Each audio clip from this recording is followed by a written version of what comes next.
হাসপাতালে গেলে শুধুমাত্র ইনফেকশনের কারণেই এইটা রোগীর মৃত্যু হতে পারে। কারণ আমাদের স্কিন হলো বেস্ট প্রোটেক্টর, আর বার্নে স্কিনটাই পুড়ে যায়, এক্সপোজ হয়ে যায়।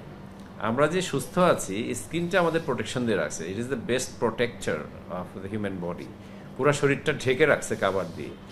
যদি স্কিন এক্সপোজ হয়ে যায়, ওইখানে জীবাণুটা সহজে ঢুকে যাবে। স্কিনটা আমাদের বাধা দিচ্ছে, তো বার্নে স্কিনটাই পুড়ে যায়, তাহলে পুরোটা শরীরটা এক্সপোজড হয়ে গেল, expose to all sort of burn. এগুলো সাধারণত আমরা অ্যাসেপ্টিক ওয়েতে আমরা ডিল করি। একটা স্টেরাইল রুমে চিকিৎসা দিলে সবচেয়ে ভালো।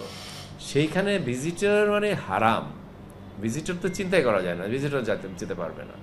ডাক্তাররাও যারা করবে ফুল, যত কম ভিজিট করা যায় তাদের উইথ অল অ্যাসেপ্টিক গিয়ার, মানে প্রিকশন মেজার্স নিয়ে তারপরে চিকিৎসা করা উচিত হবে।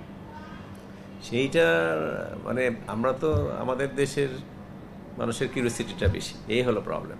তারা ধুমধারাক্কা যাবে আসবে, যত না রুগী তার থেকে। একটা অ্যাক্সিডেন্ট হলে, একটা আগুন লাগলে ফায়ার ব্রিগেডে গাড়ি যেতে পারে না, রাস্তায় এত লোক।